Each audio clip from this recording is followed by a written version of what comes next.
welcome to another booktube video from me, Lauren, from Lauren and the Books. I hope you're all having a lovely Sunday. Now, today is an early, I don't normally put them out this early, TBR for next weekend's Cozy Reading Night event. Now, next weekend, it's not just a Cozy Reading Night, it's a Cozy Reading Weekend, which means over the course of the weekend, there are 3 different Cozy Reading events. On the Friday, which is the 23rd of October, is going to be the original and classic, if you like, Cozy Reading Night, which is going to run between 7 PM and 10 PM BST. Then on the Saturday, we've got Cozy Reading Afternoon, which is going to run from 2 PM till 5 PM BST. Then on the Sunday, we've got Cozy Reading Morning, which is going to run from 7 AM till 10 PM GMT, because the clocks go back Saturday night here in the UK. So bit of a sort of time there. I will list it all down below. You may want to join in with all of these events, you may want to join in with one. What I thought would be lovely about this event is that because there'll be lots of different times that people are able to join in, you might be able to join in with yours actually during the time that it's happening, which you might not be able to do ordinarily, say if you live in Australia, etc. So today is my TBR, so I've got the books that I'm planning on reading that weekend, with a few little bits that I'm planning on doing also. The weekend is, I'm going to vlog each, because I've got to get back into vlogging, haven't I, for the old Vlogmas, which is on the way. I'm going to vlog each event, and then the vlog for that will go up the next day. So there'll be 3 vlogs for this: the Cozy Reading Night vlog, the Cozy Reading Afternoon vlog, and the Cozy Reading Morning vlog. Now, in terms of reading, they're all going to run pretty much in the same pattern. Let me just get the books that I'm planning on reading. So the first thing is that the book that we're reading for my Patreon book club, I like to have fresh in my mind for the book club. Now, Patreon book club is taking place on the Sunday of that weekend, Sunday the 25th of October. So what I'm planning on doing is that weekend I'm going to read the entirety of the book that we've got for Cozy Reading, for Patreon book club. Now, that book is The Death of Mrs Westaway by Ruth Ware. There's still time to join if you want to also read this book and join in. The link for my Patreon book club is down below. To join the book club tier, it's $5. And yeah, so this is the book that we are going to be discussing on the Sunday at 7 PM, and I'm going to read it for half of each of the sessions when we're doing Cozy Reading Night. So for 4.5 hours, I should definitely be able to get this read in there. And also, I feel like it would be very, very immersive to read it over the course of one weekend and then discuss it. Blah, blah, blah, blah, blah. Do you want to know what it's about? It says here, when Harriet Westaway receives an unexpected letter telling her she's inherited a substantial bequest from her Cornish grandmother, it seems like the answer to her prayers. There's just one problem. Hal's real grandparents died more than 20 years ago. Hal desperately needs the cash and makes a choice that will change her life forever. She knows that her skills as a seaside fortune teller could help her con her way to getting the money. But once Hal embarks on her deception, there's no going back. She must keep going or risk losing everything, even her life. So I've read the first chapter of this for my initial thoughts video that I do, part of Patreon book club. But yeah, so I'm going to read the rest of that over the weekend, half for half of each of the sessions. And then next up, I've got this book that I'm very, very excited about. It's Love in Colour by Bolu Babalola. This is mythical tales, so myths and legends retold from around the world. And it says here, a high-born Nigerian goddess feels beaten down and unappreciated by her gregarious lover and longs to be truly seen. A young businesswoman attempts to make a great leap in her company and even a greater one in her love life.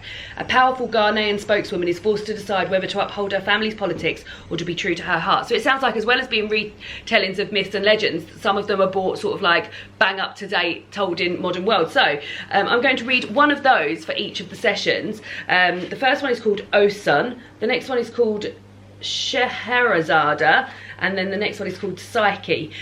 So yeah, I'm going to read one of those for each of the sessions as well. Now, the rest of the time, there's going to be sort of like, I'm going to be doing a little bit of cooking as well, which is quite exciting. So I'm going to be listening to, and I'm going to hold off and wait to listen to, because I'm so excited about this. I can't believe I haven't, well, it's not out until tomorrow, but I'm going to hold off and wait until Friday. The 3rd book in the Nevermore series by Jessica Townsend. So you all know that I'm a really big fan of the Nevermore series, and I love the audiobooks. I actually prefer the audiobook to read in the book. I just think the girl Gemma Whelan, who does the audio, is fantastic. So I'm also going to be starting listening to the audiobook of the 3rd book, which is called The Hollowpox, The Calling of Morrigan Crow, I think it's called. And it's got a green front cover and I'm very excited about it. So that is coming out tomorrow, the 19th. But I'm going to hold off and start listening to it on Sunday. Now, if I do manage to finish The Death of Mrs Westaway, which I don't know if I will, but there's a good chance, because although I say like 4.5 hours over one weekend, I should read it like that. I will be doing reading at other times during that weekend as well. That's not my explicit reading time. So I've also got When No One Is Watching by Alyssa Cole, and this is a thriller, and it's all about the gentrification of a Brooklyn neighbourhood and what happens, and I think everything gets a bit quite sinister. It's about Sydney. She's lived in Brooklyn all her life, yeah, it sounds like, it says, Sydney and Theo's deep dive into history quickly becomes a dizzying descent into paranoia and fear. Their neighbours may not have moved to the suburbs after all, and the efforts to revitalise the community may be more deadly than advertised.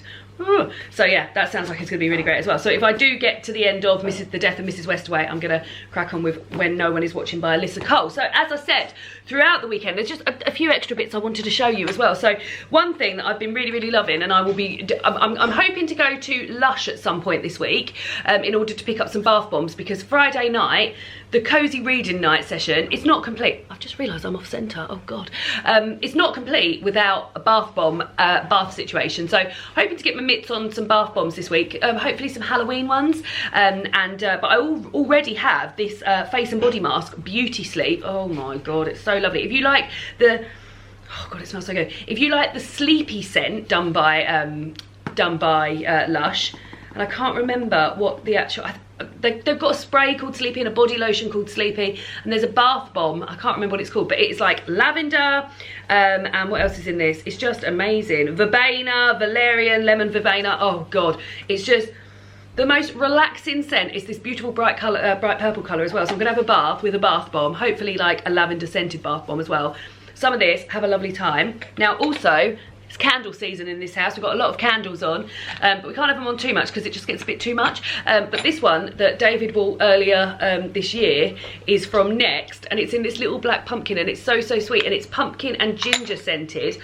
And we haven't lit that yet, and it just smells so cozy, like quite Christmassy as well, but I mean, it's because it's pumpkin spice scent. So we're going to be lighting that weekend as well.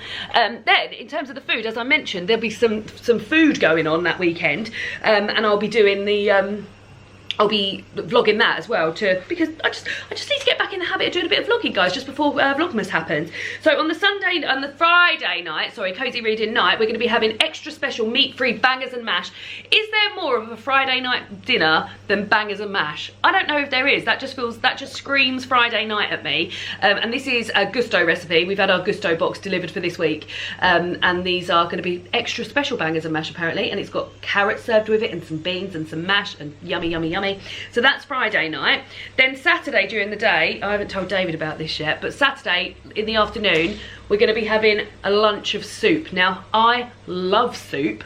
It's like one of my favourite foods. David, not as keen on soup, but in the context of Cosy Reading afternoon and with some delicious bread, I'm sure he's going to be well up for it. So I've gone for a soup recipe out of my trusted soup book, which, as you can see, is absolutely battered and bashed and really tabbed, but not since I've been living with David, because as I said, David's not a big fan of soup. David, do you mind closing that kitchen door? The spinner on the washing machine is going mental.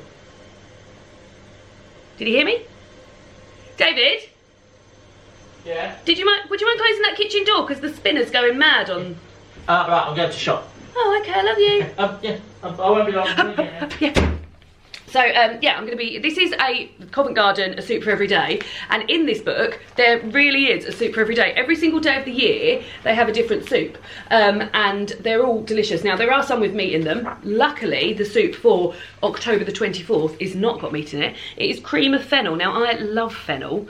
Don't know if David's going to be as on board with this as I am, but I'm really excited about it. I'm going to get him some sourdough bread. He can just eat bread if not, and like he'll be happy with that. But yeah, this is a really great cookbook. It's really old. I think I got it when I was like, I just left uni or something. Like I don't even know when it was published, but like it's at least 10 years old. It was published in 2010. If it still exists, I really would recommend it. It's one of the best soup books ever. So many soups. And yeah, cream of fennel. So that will be being cooked on Saturday afternoon. And then Sunday, we're Cosy Reading morning. One of my favourite breakfasts of all time from Green by Ellie Pear is jalapeno brined fresh French toast crumpet. So you make sort of like egg, if anyone's had eggy bread, you do that but with crumpet, and you put the brine from a jar of jalapenos in it, so they're like got quite a kick to them. Really, really delicious. So those are my plans for Cozy Reading Weekend. Really looking forward to it. Really, really, really looking forward to it. And hopefully you guys are too. Let me know if you're planning on joining in. Let me know if you're going to join in for all of the events. As I said, I will list all of the times of the events down below, just because I think it's a bit confusing with the time difference, etc. But we can all get on board with it and have a lovely time. And yeah, let me know if you're planning on joining in for Cozy Reading Weekend. And I'll see you all again soon for another booktube video. Goodbye!